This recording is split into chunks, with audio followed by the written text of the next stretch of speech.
Bonjour, aujourd'hui nous allons vous montrer comment remplir vos feuilles pour l'arbre des pionniers. Ça peut être parfois difficile, donc c'est pourquoi nous avons cru bon de vous préparer une petite vidéo pour vous expliquer comment faire. Premièrement, vous vous procurez une feuille A pour votre pionnier. Un pionnier, c'est la première personne de votre lignée qui est venue s'établir à Kedgewick. La première chose pour remplir la feuille est d'écrire le nom de famille de votre pionnier dans cet espace-ci. Par exemple, si votre nom de famille est Savoie, vous écrivez Savoie ici. Par la suite, vous écrivez le prénom du pionnier. Par exemple, le prénom est Jean. Vous écrivez Jean juste ici. Par la suite, vous écrivez si le pionnier est décédé, oui ou non. Dans ce cas-ci, admettons qu'il est décédé, ainsi que son année de décès, qui serait 1947. Par la suite, vous devez indiquer son année d'arrivée à Kedgewick, qui serait par exemple 1915, juste ici. Et par la suite, sa date de naissance, qui est optionnelle, si vous la possédez, tant mieux, sinon ce n'est pas plus grave. Admettons qu'il serait 1895. Ensuite, il faut remplir la case conjointe du pionnier. Il faut commencer par écrire le nom de jeune fille de l'épouse du pionnier dans la case nom de famille. Ensuite, on écrit le prénom de la conjointe.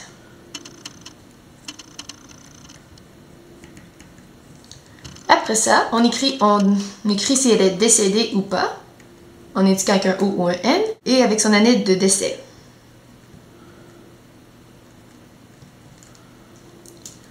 À la toute fin, il faut indiquer si cette conjointe se trouve être la première, la deuxième, la troisième ou la quatrième conjointe du pionnier. Dans ce cas-ci, c'est la première conjointe. S'il y a plus qu'une conjointe pour le pionnier, il faut se procurer une autre feuille A et remplir la même information pour la deuxième conjointe. Après avoir rempli la section du pionnier et sa conjointe, vous devez écrire dans la section-ci tous les enfants qu'ils ont eu ensemble, du plus vieux au plus jeune. Il est important d'indiquer le prénom et le nom de famille que porte l'enfant.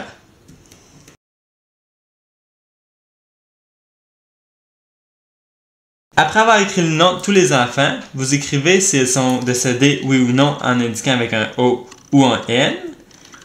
Et s'ils sont décédés, vous écrivez leur date de décès aux côtés de la lettre. Également, vous devez indiquer l'année de naissance de l'enfant, si vous la possédez bien entendu.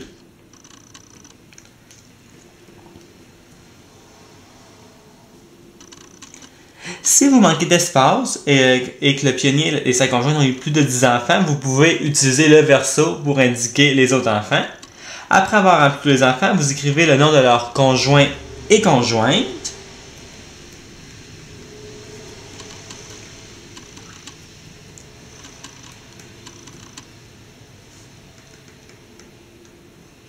Dans le cas où une personne n'est pas mariée, vous indiquez seulement par une barre.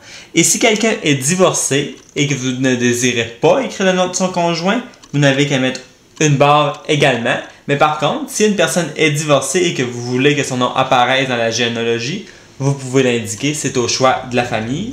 Et vous indiquez si les conjoints-conjointes sont décédés, oui ou non. Et dans le cas où ils sont décédés, vous écrivez une année de décès.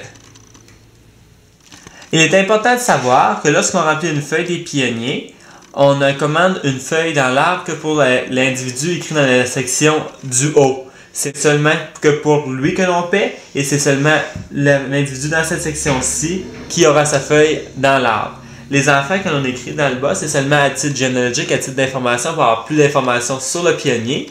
Si vous désirez avoir une feuille dans l'arbre pour ces enfants-là, vous devez remplir leur propre formulaire.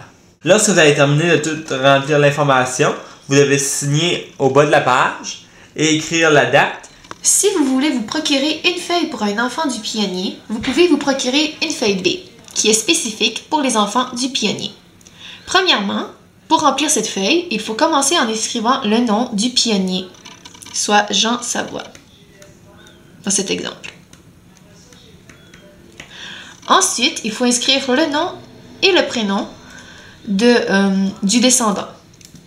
Ici, on va prendre Wilfrid Savoie. Et étant donné qu'il est le premier descendant, le premier enfant de Jean, il est le numéro 101. Ensuite, il faut écrire la même information pour la conjointe de l'enfant. Ici, on va écrire Christine Rivard, étant donné que c'est sa conjointe. Et écrire sa date de naissance, ici.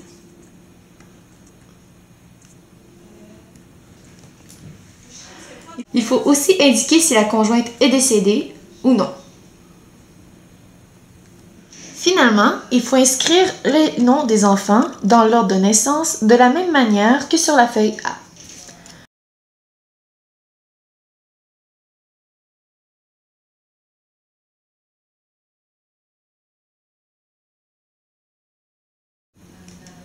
Il faut garder à l'esprit que les noms écrits dans la section « Enfants » n'auront pas de feuille pionnière à moins que vous remplissiez une feuille pour eux.